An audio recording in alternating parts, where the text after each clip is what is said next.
Good morning and welcome to the Professor's Interview Series. Today we're very fortunate to have with us Dr. Bruce Tallman. Dr. Tallman is a full-time practitioner of spiritual direction since 2002 and has worked with laity and clergy from every Christian denomination. He has published 2 books for spiritual directors. One of them, Finding Seekers, How to Develop a Spiritual Direction Practice from Beginning to Full-Time Employment, is a bestseller in the field. He is passionate about his mission, which is to help people grow in wisdom and love. He has over 150 articles on spirituality, published in the London Free Press and other newspapers, and is an adjunct faculty for the Hayden Institute for Spiritual Directors Training. From 1988 until 2002, Dr. Tallman was the director of 2 religious education centers for the Roman Catholic Diocese of London, Ontario. He holds a Doctor of Ministry degree in spiritual direction and counseling from the Graduate Theological Foundation, which is affiliated with the Gregorian Institute in Rome and Oxford University in England. Dr. Tallman has been married for many years to his wife, Grace, works as a mental health counselor, mental health professional. Together, they have 3 wonderful adult children. Bruce has served as a board member of Christian Spiritual Directors since its inauguration. When I was speaking to Bruce prior to the call this morning or prior to the show, I learned that in his practice as spiritual director, he has prepared over 4,000 young couples for marriage. So his counseling has also been counseling and direction for young people preparing for marriage. What a wonderful gift to the world, and how enriching it must be to work with people, young people getting ready for married life. Please join me to welcome to the program this morning, Dr. Bruce Tallman. Dr. Tallman, thank you very much for joining us. This is an honor. Thank you for having me. Yeah, we've waited a bit of time, so it's something I've really look forward to, and very grateful that you're with us. You told me before we went live, but where are you exactly now? Where are you? In London, Ontario, which is about 2 hours west of Toronto by car. Okay. So, yeah, we're kind of right in the middle of the 3 of the Great Lakes. Beautiful. And do you get to the lakes? Do you? Oh yeah, all the time. You're a lucky man then. Yeah. And your environment is rural, or you're on the suburbs or city, or? Yeah, London has about 400,000 people. We're kind of in a suburb in southwest London. Yeah. Well, it's great that you could make the time to join us this morning. It's really our blessing, our good luck. It's my blessing too, believe me. Thank you. Yeah, we've had a little time to get to know one another, and I've learned about a life of enormous amount of service that constitutes your whole life and your daily life, and the demands that come on you. But the main thing, and of course, every life, we could discuss forever and all kinds of things about the wonderful work you do, and maybe it'll come up. But the main thing we're here is to highlight and bring to the public attention your most recent publication, God's Ecstatic Love, and this it's bringing into the present a classical spiritual treatise. That's right. Yes. But in your case, I get the sense that it's not done as a matter of kind of arid academic undertaking. It's a passion. It grows out of your life's. Exactly. Yes. Yeah. So it grows out of. I grew up in Canada, in the United Church of Canada. I'm going to kind of give you the whole notes of my spiritual journey, because it's pretty long and convoluted. So my parents were heavily involved in the United Church of Canada, which is like the United Church of Christ in the States. And I attended until I was 13, and I was confirmed at 13.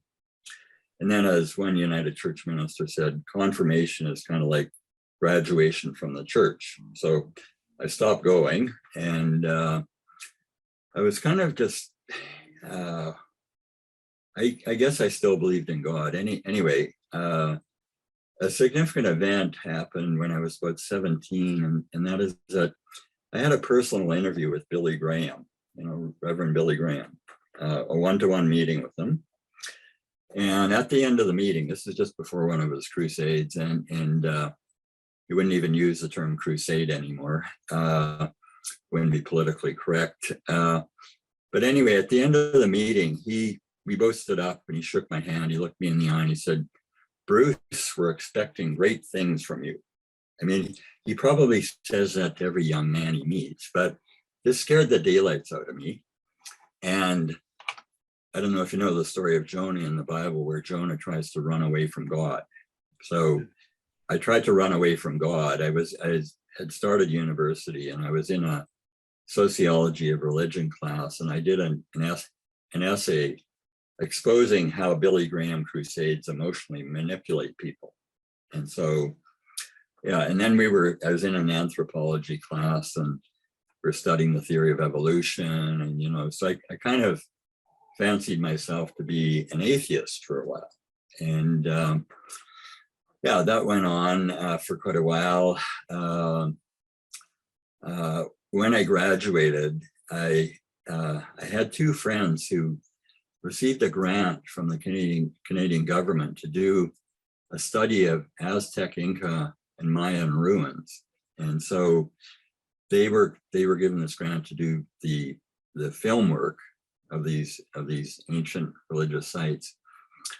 And they needed somebody who could do the still photography. So they took me along with them.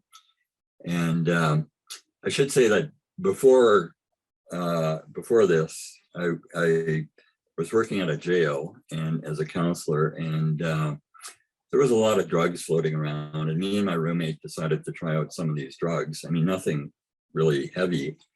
And so when we were traveling all through Mexico and Central America and Latin America, we were constantly, visiting these religious sites. I mean, the only thing left of a lot of these civilizations is the temples. And so, and I don't know if most people know this, but there's in Mexico, there are pyramids that are bigger than the pyramids in Egypt. I mean, there was one that looked like a mountain, like a small mountain. And on top of it, I mean, vegetation had grown over it, but on top of it was a Catholic church. But this church was built on top of this pyramid. And anyway, so when we got back to Canada, we spent 11 months in Latin America. When we got back to Canada, I was kind of interested in religion. And the people who me and my roommate used to do drugs with were getting into heavier drugs, and I knew I didn't want to go down that road. And I thought there must be some kind of natural way to get high. Well, this is in the 1960s, and I was a big fan of the Beatles, and the Beatles were a big fan of Maharishi Mahesh Yogi. And so I studied, I took transcendental meditation with the International Meditation Society. I learned yoga. I was actually teaching yoga and meditating, and that was really good for me. But then I got into graduate school in psychology, and I found I couldn't get in. I was so busy. I was working full time, and I was in graduate school, and I working on a master's in psychology, and I just found that I couldn't get into meditating anymore. I was just too uptight all the time, and a lot of the professors, it seemed like, were atheists. And so I switched into religious studies. And I switched into religious studies because I'd met my wife, and she was kind of a fundamentalist evangelical Mennonite. And the first Christmas we were together, as a gift, she gave me a Bible. And I thought, what kind of gift is this, and like, yeah. So I had never read the Bible, and her parents didn't want me to marry her because I wasn't a born again Christian, you see. So just to impress them, I took a course on the Old Testament, and the professor was horrible. He plagiarized everything, I found out later. But as part of the course, you had to actually open the Bible and read it and, do some writing on it. And so I opened it at Proverbs, and I was blown away by the wisdom in Proverbs and the Psalms. And, it just, I mean, the Bible's been, ever since, has been a daily, Bible reading thing for me. Anyway, my wife Grace and I started going to Protestant churches. We bounced around from one church to another. We moved from Winnipeg to Toronto, and so I could complete my master's degree in religious studies. And when we were there, we found a church that was called the Toronto United Mennonite Church. And we thought, well, this would be perfect. It'll be like, a combination of the United Church of Canada and the Mennonite Church. And what we found when we got there was that every second person in the congregation had a PhD, and God seemed to be an embarrassment. They were so liberal that God was almost never mentioned. I mean, the sermons were, if you can call them that, they were kind of secular sermons about defensive driving, things like that. God was almost never mentioned. And so we got up one Sunday morning before going to church, and we said to each other, if we hear another secular sermon, we're out of this church, we're leaving this church. And so that morning, the minister started his sermon with the words, "This is just another secular sermon." and and so that was it. So we were out of that church. We tried the Baptist church, we tried the Nazarene church. We moved back to Winnipeg.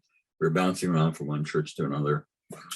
And just down the road from where we lived was a Catholic church. And so an interesting thing is, while we were living in Toronto, Grace went to a book sale. She brought home a book called Christ Among Us. She didn't know that it was a Catholic catechism. And so I started reading this book, Christ Among Us, and I thought, well, I agree with a lot of this theology. You see, it's very broad and open. And so then, I popped into this Catholic church, and they had a program where, you could learn about the Catholic faith, and at Easter you could join the church if you wanted to.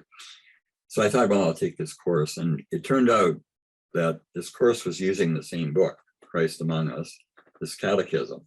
And I'd already agreed with most of the teachings. And so at Easter, I joined the church, and my wife was kind of shocked. And anyway, to make a long story short, I became Catholic. My priest knew I had a master's in religious studies, and he figured that, okay, this guy's a convert to Catholicism. Before that, he was a Protestant. He must know everything about the Bible.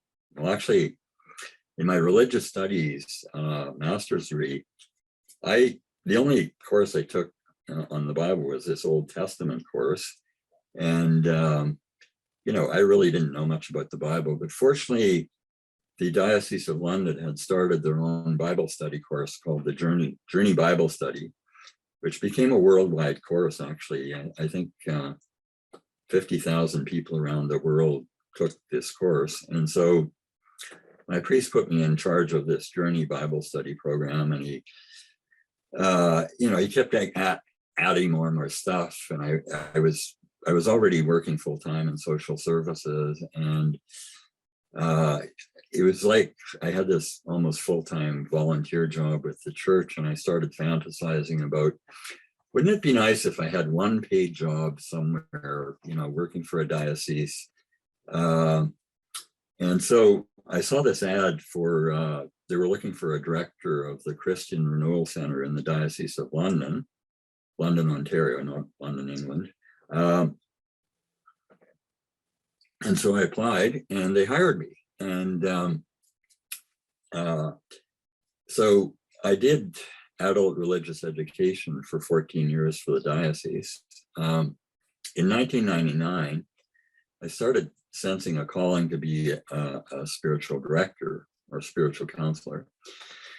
And so I thought, well, I'll just take a weekend course, a couple of workshops on how to be a spiritual director, and I'll hang out my shingle and people will flock to me. See, that's a naive idea I had about how this is going to work. Of course, it didn't work that way. And somehow I ended up in a Doctor of Ministry program in spiritual direction at the Graduate Theological Foundation, which is on the campus of Notre Dame University. And I managed to get through that. I graduated. US or a Notre Dame in the US? Yes. Okay. Yeah. I graduated in 2003 with my Doctor of Ministry in Spiritual Direction. But before that, while I was still working for the diocese, I was building a spiritual direction practice, and I had enough directees, people taking spiritual direction, that I figured I could leave my job with the diocese and do this full time. So in 2002, I left my job with the diocese, and I'm in, as of August 12th, I'm going to be starting my 21st year as a spiritual director. I now work mainly with clergy, some lay people. And as I was saying before we started the interview, Frank, I do a lot of marriage preparation, and I've worked with thousands of couples preparing them for marriage, which is a great privilege and also a lot of fun because they're in a really good space, and yeah, it's just fun to work with them. So yeah, so that's been my spiritual journey, and so I converted to Catholicism in 1983 with rose-colored glasses. Now, those rose-colored glasses have been totally knocked off, and I work a lot with Anglican, Episcopalian, we call them Anglican clergy. And I sometimes think about becoming an Anglican, or maybe going back to my United Church roots, or just, not going to church, period. Because I feel like sometimes people don't just suffer for the church, they suffer from the church. And, I don't know if you know Richard Rohr. Do you know Richard Rohr?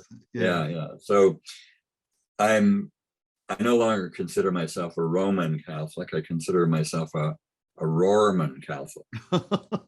Richard Rohrman Catholic.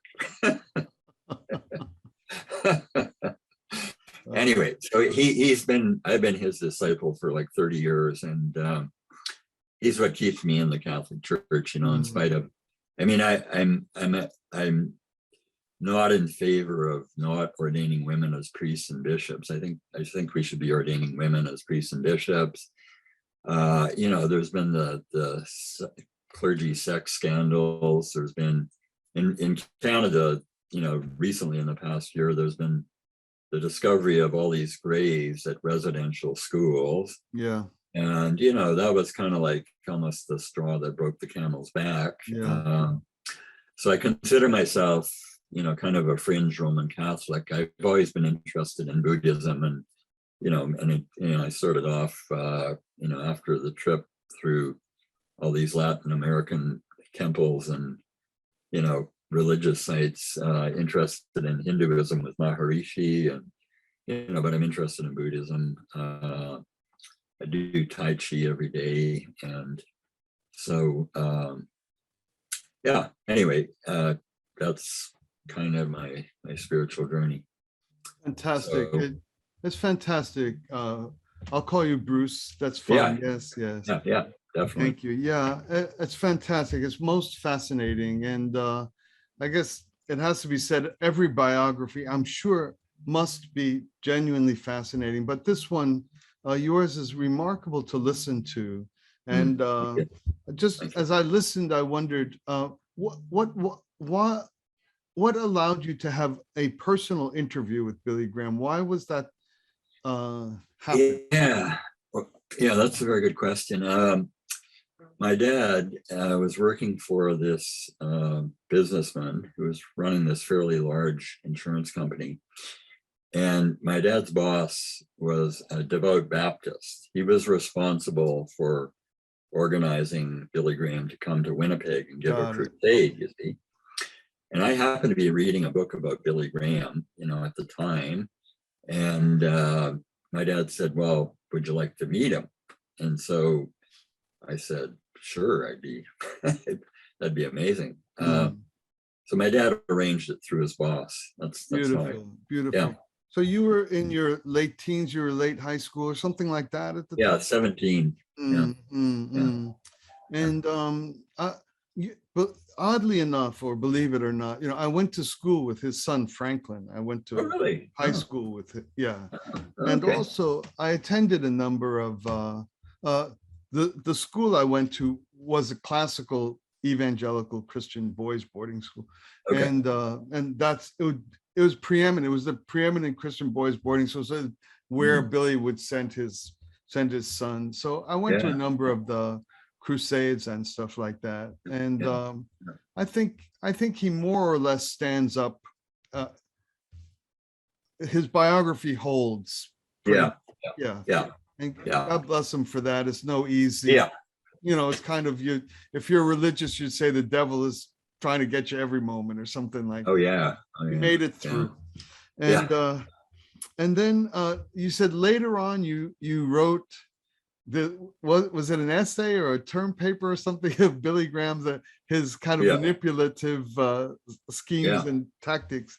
Did that grow at all out of your encounter eye to eye, or is it just because you had met him? Like I said, I was trying to run away from God. He scared me by saying we're expecting great things of you. I thought it was like too much responsibility, so it grew out of that. And we had to write some kind of essay on religion for this sociology of religion class. Okay. So it's a little bit where I see. That was one of the things that needed to be negated. That what happened when he told you that, or something like that. Got it. Interesting. And then this was it archaeological or what had you in the Central America or Mexico?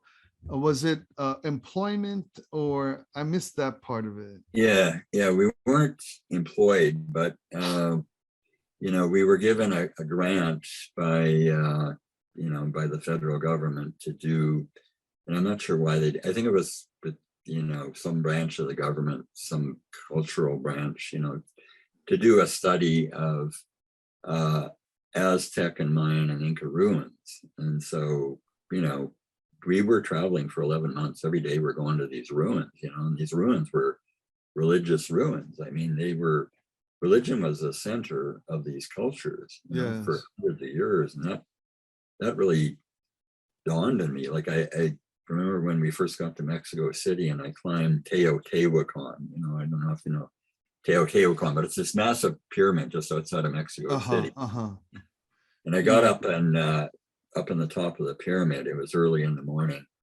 My friends wanted to film things before tourists started arriving. And I'm up there and I'm kind of meditating. I'm in a state of peace, and down below my friends Don and John are fighting over. I could hear them fighting over how to do this film. They fought the whole 11 months. And they were always trying to get me on their side, and I was kind of always just trying to stay at arm's length, from this. You thought you'd be safe up on the pinnacle of that pyramid, but sound rises. And you were involved in the filming and editing and narrative creation of it, or what was your job? Really just the still pictures. Okay, that's what you were doing there. They were doing the movie film. I was doing the still films. Okay. Still photography, not film. Do the fruits of that expedition exist, or did it become a televised or documentary? It was televised on the CBC, the Canadian Broadcasting Corporation, which is the national TV program channel, on Sunday morning at about 7 a.m. And so I don't know if anybody actually ever watched it. And then I think they just took our film and archived it. And I don't even know, if it's still possible to access it. But Was But it was it thrilling and exciting, or there's my work, or was it great? Even if it was yeah, the hour was odd, but was it exciting? yeah, yeah, it was. I mean, the excitement was just visiting all these, religious sites, and but yeah, seeing it all on film was. Dawn, one of my friends, edited the whole thing and prepared it to be shown on Nice. TV. So yeah, yeah, Now, when you became Catholic, did yeah, your wife remain in her root tradition? Did she follow? Did yeah, you both become? yeah. She was Mennonite, and uh, we kind of made an agreement. Like she was attending the Nazarene Church, the Church of the Nazarene, and they had this Bible study program, and so she said, and I was leading this Journey Bible study, Catholic Bible study program. And I said, well, if you agree to take the Catholic Journey Bible study program, I will agree to take the Nazarene Bible study program with you. So we did that, and Grace got to know Catholic teachings and realized that a lot of stuff she had learned about Catholicism was kind of inaccurate. And so 4 years later, she joined the Catholic Church. And finally, we could get our kids baptized, because Mennonites don't baptize children, so they baptize adults. So our kids were, baptized at the age of 8 and 5 in the Catholic Church, which is unusual. Yes. Usually babies are baptized. Right. Right. Anyway, and I think Grace just joined because she wanted us all to be able to go to church together, you see. And she had learned as a fundamentalist that the man was the head of the household, and the wife should do what the man wants, you see. So she kind of joined for not the best reasons, but A just so little we could bit, all go to church a little together. bit as a kind of manifesting that that biblical injunction as she understood it in part. Yeah, that exactly.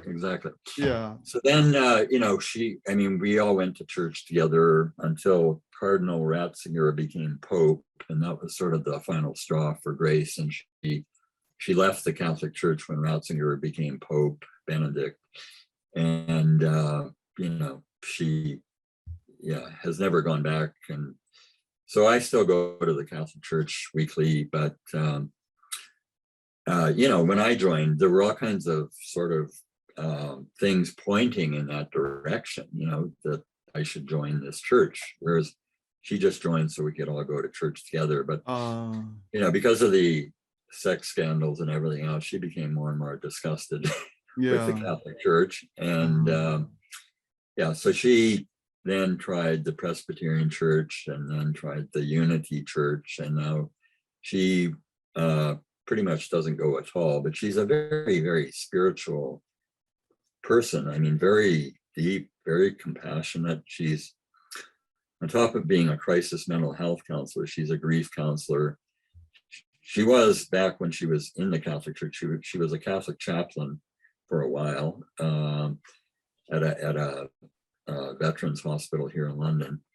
Yeah. And so it's been a convoluted journey for her, but she just believes in compassion now. I mean, she believes in God. We pray together, and but she's not really impressed with any Christian denomination, and just yeah. That's very interesting. It's very interesting. Unexpectedly, as we chat, it's kind of like the burden on contemporary and conscientious Christians to find the community that holds sufficiently acceptable, or something like that. It's an interesting kind of biographical account of what must be part of the contemporary Christian experience. Yeah. Yeah. If it wasn't for the religious orders in the Catholic Church, I don't know if I would still be Catholic. Like the Sisters of St. Joseph here in London are very strong, very progressive. And they've kept me in the church. Richard Rohr, who's a Franciscan, has kept me in the church. I mean, I don't know if you know Teilhard de Chardin. Yes. But he was a Jesuit, and he kind of helped Catholicism in particular deal with the theory of evolution. And so it's the religious order of priests, Thomas Merton, who I'm sure you're familiar with. These are the guys that have kept me Catholic, really. Those are the guys I study. And there's also lots of, Ilia Delio, who's I think she's a Franciscan, and Joan Chittister. These are women religious who also have helped me to stay in the church. Yes. So maybe it's the case that each person that describes some affiliation of theirs, whether it's political or an art community or even a religion, should not have to have that mean that I fully affirm the whole of the institution. I think that if we just heard or faced each other like that, people wouldn't have to leave groups that much. All you need is a second sentence. I'm a Catholic, and the hearer should say that tradition and spiritual path was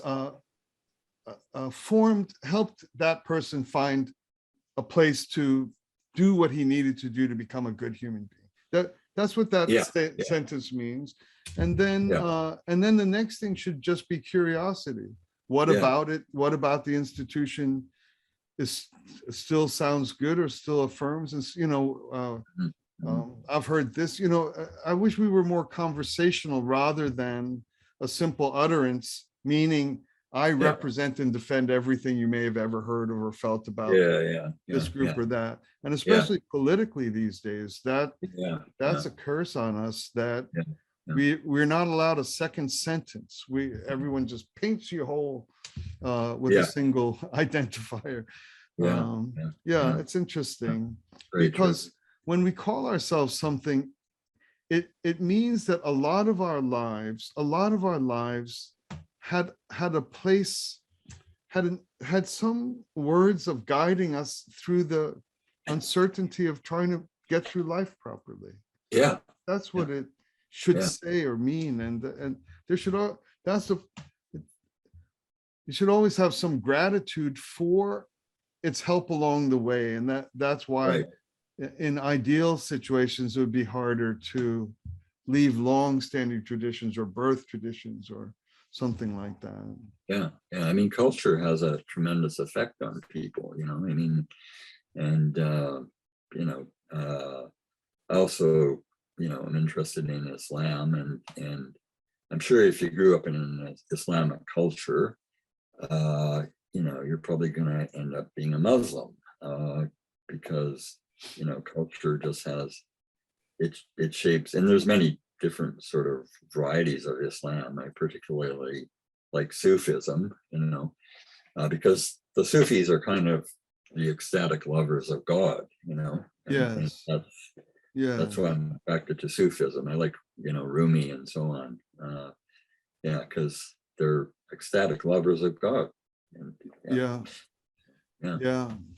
It's very true. I've done a lot of interfaith work over the course of my career and life, and there's a subsection or branch or wing of interfaith pursuits that's purely driven by the mystics. It's and they naturally know each other well. And there's probably a lot more similarity between a Christian mystic, a Muslim mystic, a Buddhist mystic, and a Hindu mystic than there is between, say, a Christian and a totally secular atheist. Atheists also, as one of my friends said, maybe atheists just worship God under a different name, maybe the name of justice, or humanitarianism, Well said.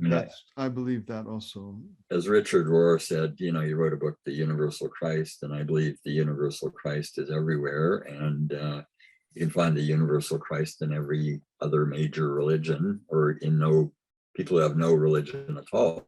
As long as they're being loving, kind, wise people, and God is in them, because God is love and God is wisdom and God is peace and joy and all those wonderful qualities. Yeah. Yeah, Yeah. It's kind of what might be called a kind of cosmic incarnationalism or something like yeah, that. yeah, Something, yeah, yeah. yeah. And Yeah. it adds Christ into it. It allows Christ to be embraceable by in traditions that are not particularistically Yeah. Christian per se. Yeah, yeah, yeah. It's very good. So I mean, if God is love, peace, joy, wisdom, I mean, wherever you find love, peace, joy, wisdom, you're finding God, and if an atheist is a loving, wise person, I mean, God is in that person, whether they acknowledge God, there's a God or not. I think Yes. the only difference between atheists and believers is that believers are walking towards the light without any, blindfold on, whereas atheists maybe are walking towards the light, but they're wearing a blindfold. They don't see God and everything. And, Yeah. the goal of human life is to be divinized, to be full of God, in my opinion. It's not Yeah. just to be a good person. It's much more than that. It's to be a saint, and there's That's saints exactly. Yeah. there's saints in every major world religion. I mean, these are holy men and women. So yeah, I would say they're participating in the universal Christ, whether they acknowledge Christ as God or not. Um, yeah. So yeah. So I think Christians, if I wrote my book, God's Ecstatic Love, partly because I think there's there's people with sort of a very narrow theology. It's like they're wearing blinders, and but they're very passionate about their narrow theology. And then there's other people who have a very broad theology. It's almost so broad, it's almost like they don't know what they believe, and they're not passionate at all. And Jesus said the great commandment is to love God with all your heart, mind, soul, and strength. Strength means will. So, love God with all your passion, intellect, soul, and will. So I think I'm becoming more and more convinced that the world's biggest problem isn't climate change. It's what is really needed is adult religious education, Yes. where you're open to learning from other religious traditions. You're not anti-science, you're not anti-intellectual, you're spiritual, you're rooted in whatever tradition you need to be rooted in. I mean, the Dalai Lama said, if you dig 10 shallow wells, you'll never hit the underground river. So get, centered in one tradition, go really deep in it, and you will come to the underground stream, which connects all the other, wells, all the other religions. Yeah. So, and I think it's the mystics that connect, they can connect with each other through, I mean, I think the basis of interreligious dialogue is to start with the premise that God is mystery and God is ineffable. And as St. Augustine said, if you think you understand God, it's not God who you understand, Yeah. So let's start off with a little humility, not like we have God in our back pocket. We know all about God, and other people don't. We all should start with mystery. God is mystery, and be humble and open to learning from other traditions. And you can enrich your own tradition by learning from other traditions. Absolutely. You don't Yeah. have to be enemies. Right. Yeah, It always enriches your own tradition the more and yeah, more you learn yeah. from others. That's It's right. a Yeah, beautiful paradox. It's one of the sweetest of all paradoxes, yeah, really. Um, yeah, yeah, yeah. I His agree. Holiness the Dalai Lama. One of the beauty of him is how uh, how close to one he is between what he says and how he lives. Uh, Yeah, yeah, it's for an sure. enormously a huge accomplishment or inheritance on his part. And I was just Yeah. going to say, when I hadn't heard this, you dig, what was it, a dozen shallow wells or whatever the Yeah. quote. Yeah. Yeah, Yeah. because I know the story of a disgruntled Catholic coming to him and seeking to enter into the tradition of the Tibetan Buddhism. And the Dalai Yeah. Lama absolutely refused him and asked him where he Yeah. was from Yeah. and sent him back to Yeah. go continue in his tradition. Yeah.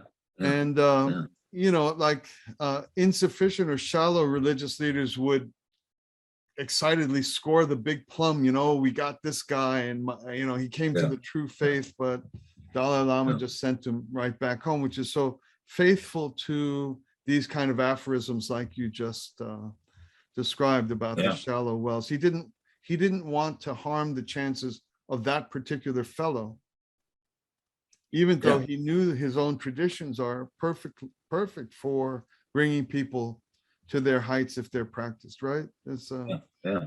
it's a nice story. Yeah. So the book, how long ago, God's Ecstatic Love, and the Yes. publisher again, please. The publisher is Apocryphal Press. It's an independent press, so Okay. it's not a self-published book. But one of my previous books, Archetypes for Spiritual Direction, was with Paulus Press. And what I learned from the big presses is that you do 90% of the work and get 10% of the royalties. They do 10% of the work and get 90% of the royalties. So Yeah. I wanted to go with an independent press. My previous book to this one, Finding Seekers, I also published with Apocryphal Press, and it's kind of a bestseller in the field of spiritual direction. I think probably maybe a third to a half of all the spiritual directors in the world have read that book. But this new book, this is the cover, and I don't know if you can read that, but It looks good on screen. Yeah, beautiful.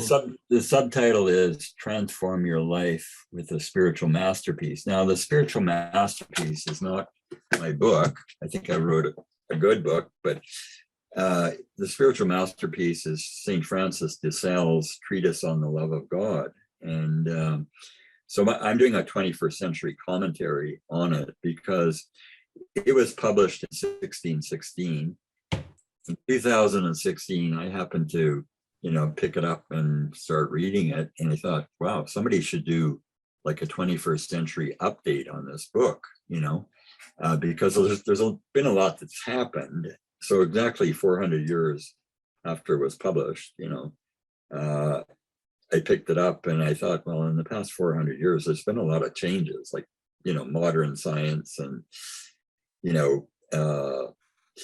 biblical criticism. We've had the American Revolution, the French Revolution, the Chinese Revolution, the Russian Revolution, 2 world wars, the internet. There's the new atheists. There's people now, a lot of people who are spiritual but not religious. There's stuff that Francis de Sales couldn't even imagine. So Yes.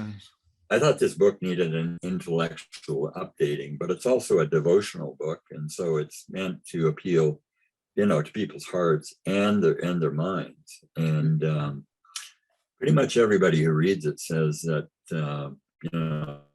they feel like it increased their love of God, and deepened their understanding of God and so on. So my goal is, partly, just to help people draw closer to God. That's the reason I wrote it.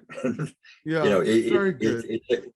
It's considered to be, one of the spiritual classics in Christianity, but, on the level of the Cloud of Unknowing and the Imitation of Christ by Thomas à Kempis and the Spiritual Exercises of St. Ignatius, but nobody's really heard about the treatise on the love of God. So I thought, a 21st century update would be good. So yes, indeed. that's why I wrote it. So yeah, I thank you for sending it to me, and I really enjoyed reading it and the spirit of it as well. yeah. And Yeah. what was I going to ask? Oh, do you want to say a quick word about de Salles, just for the casual here? Everyone can Sure. go look him up, but just tell us. Yeah, yeah. So he was a bishop in Switzerland, and the Pope sent him there because Switzerland had become very, very, Calvinist. I mean, John Calvin, converted a lot of people from the Catholic Church to Calvinism. Yes. And so the Pope sent Francis de Sales to Switzerland to try and win people back. And he did that mainly through his writing. He wrote a book called Introduction to the Devout Life. That was his first major work. And that book, Introduction to the Devout Life, I mean, it still sells today after, hundreds of years. I mean, how many books do that? Yeah. But it was a very gentle, sweet book, and it did bring people back to the faith. And so that's, and he was a bishop, a mystic, a saint, and eventually, was, came to be considered a doctor of the church. So that a Yeah. doctor of the church means that he's very sound theologically, Yeah.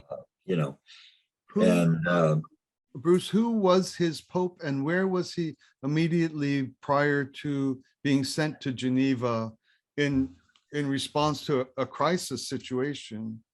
yeah. Catholic. Well, he was French, and he and Saint Jean de Chantal formed a couple of religious orders, really. One of them was the precursor to the Sisters of Saint Joseph. So he was in France, and the Pope. I'm not sure which Pope it was actually. It's kind of slipping my mind right now, but I know that's why he was sent to Switzerland, because he was gaining a big following in France. Okay. And it was kind of part of the Counter-Reformation. I mean, the Reformation was Protestantism breaking away from Catholicism, Yes. and then the Counter-Reformation was trying to win Catholics back to the church. So that was mission he was back, given. but also to improve oneself for why that happened in the first place, to fix in part what the whole quote unquote rebellion was about in a certain way. It, or was it more just to bring them back, do you think? I think I mean, the Reformation probably was necessary, because the Catholic Church had maybe become too rigid and too law governed. And so, Martin Luther was a Catholic monk. I mean, I think it's important to remember that. He was trying to reform. He wanted to reform the church. He didn't want to start a new church. Correct. Originally. But there was a lot of politics involved with, Martin Luther, and so I mean, anyway, it just ended up being a breakaway movement, and I love Protestantism. I think it's very creative, and I have Protestant directees, clergy that I work with. And my book was actually edited by 7 clergy persons from 6 different denominations. And some of them were my directees, some were, just personal friends. But when I wrote the book, I thought, well, I should get some theological, from different traditions. And so I hope the book can appeal to any Christian, or actually anybody who wants to draw closer to God, I think it does do that. It doesn't seem like it's a denominational piece by any means. So you've accomplished that. I wonder if you can, so in a certain way, it's kind of like, what would it be called? The quadricentennial, or something like a celebration of this great spiritual work on its 400th anniversary, a little bit, not quite. When did the book come out finally? It was 1616. It was published. His and yours?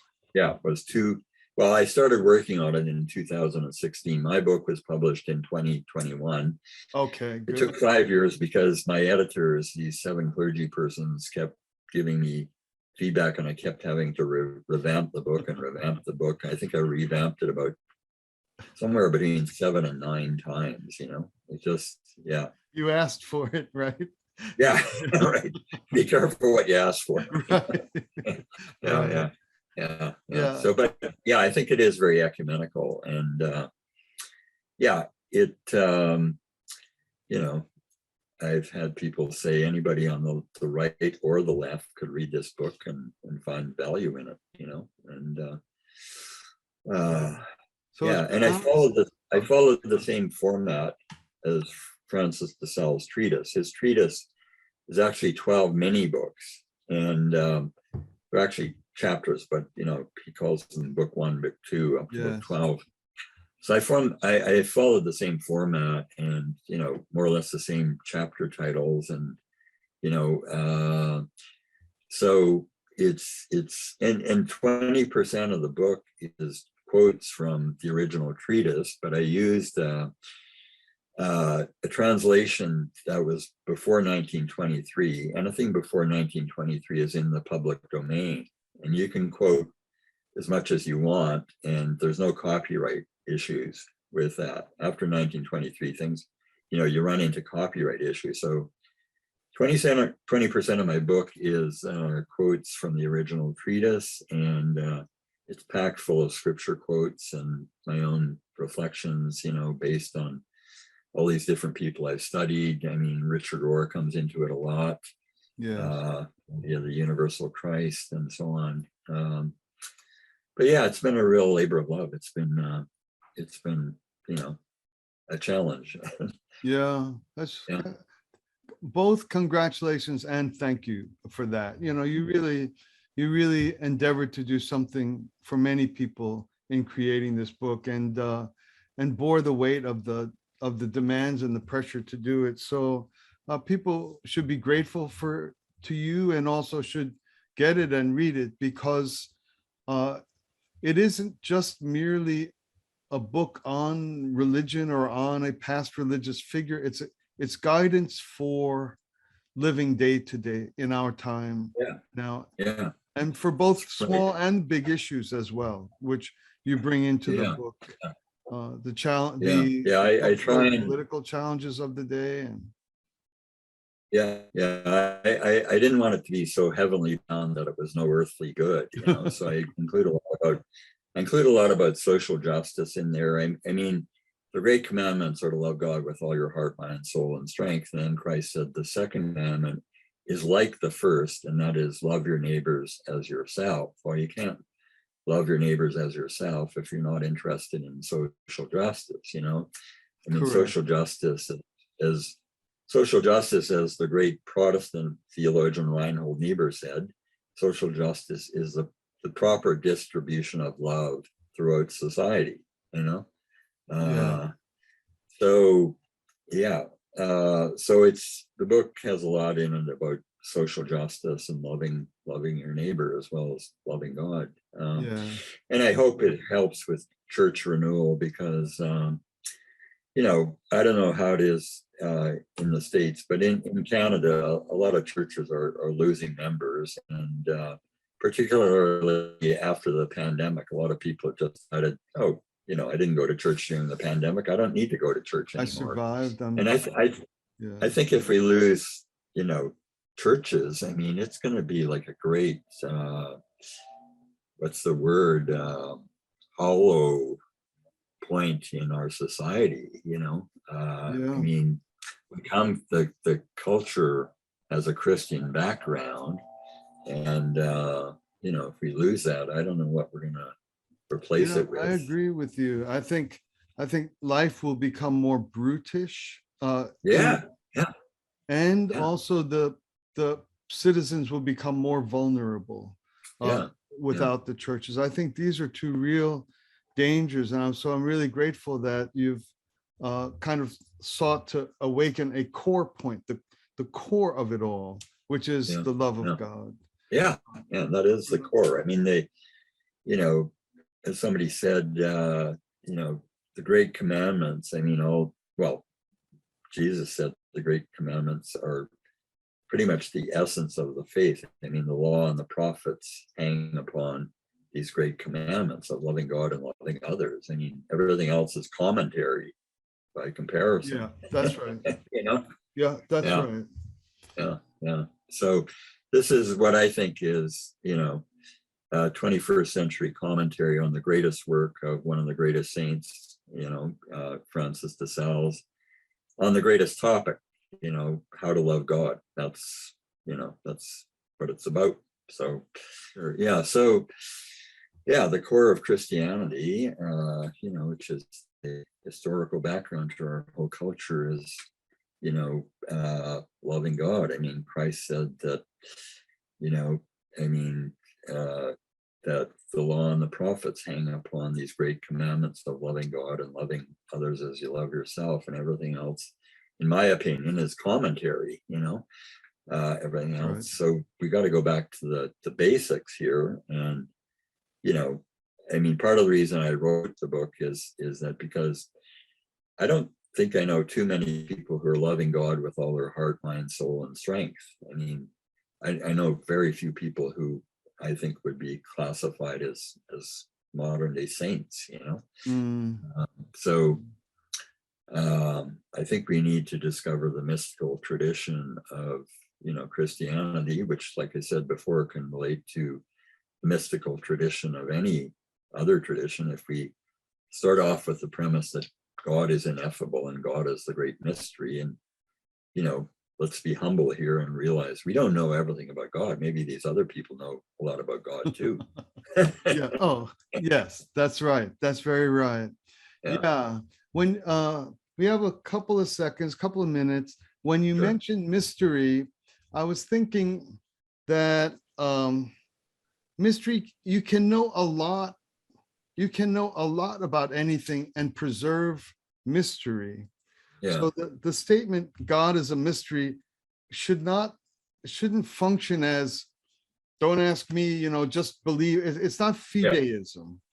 So it's kind of like, in a certain way, I've been married 50 years, and I say my wife is a mystery. You say, what, you don't know anything about? I know a lot. Yeah. But I'll never know. She's infinitely to be discovered. And I think that's what you call the ineffable. It's not the whole thing is just, I don't know, right? Isn't that part of the... Yeah, exactly. The great thing about God being ineffable is there's always more to learn, Yeah. But our path, we can learn a lot. We can develop an intimate relationship and be quite familiar. Yeah. Yet not know simultaneously. Yeah, that's right. So, Richard Rohr talks about always having a beginner's mind. That's a beautiful phrase. Yeah. So you're open to awe and wonder, and you're a lifelong learner.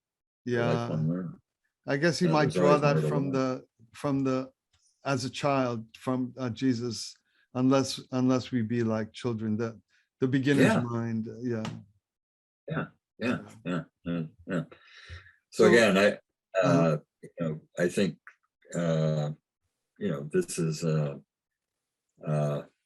I don't know if we got cut out when the sirens went by, but again, I think this is a commentary on the greatest work of one of the greatest saints, Francis de Sales, on the greatest topic, how to love God. I mean, that's what the book is about, and I hope it helps people and maybe brings about church renewal, because in North America and Europe, I think Christianity is, in some ways, it's become toxic. In some cases, people have a very narrow theology. So they may love God with all their heart, but they're not using their mind a lot. And then there's other people who are loving God with all their mind, but their heart isn't really engaged, and they don't have any passion. So my goal was hopefully that, this would help people have a passionate and intellectual faith, which is what adult religious education is really all about. And like I said, I think that's almost a greater need than climate change, because I think the whole anti-vaccination thing is really because, starting with Darwin, people didn't trust science. Anyway, that's a whole, that'd be a for a whole nother podcast. But people have a distrust of science, and that's led to the anti-vax movement. And but I think it all started back with Darwin's theory of evolution, and which didn't seem to jive with the Bible. Yeah. But that's kind of, That's it. so we need to overcome fundamentalism, is what I'm saying, and adult religious education is the way to overcome fundamentalism. And right. There has to be, the people have to feel free to have intellectual courage, even while embracing a profound and deep commitment to life of faith. That I think your book has a lot of that desire and purpose in it, and it accomplishes it too. I think combining your own passion with this treatise that is, as you say, a timeless classic. So yeah. Well, this has been a very edifying conversation for me personally, and I'm sure it will be for our listeners as well. Bruce, I hope we can talk again soon, and wish a lot of blessings to your life and your work going forward. Same to you, Frank. I think you're doing wonderful work. Thank you so much. You're a real blessing, and I just appreciate your friendly approach to these conversations, because I've been on other podcasts where you feel like you're under attack, sort of. And, no, that's not your style at all. So you really have made me feel at home and welcome, and I really appreciate your approach and what you're trying to do to help different traditions understand each other. That's so important. Thank you so much. Thanks. Thank you. Look forward to see you again sometime soon. Okay, great, Frank. Bye. Thank you. Thank you. Bye for now.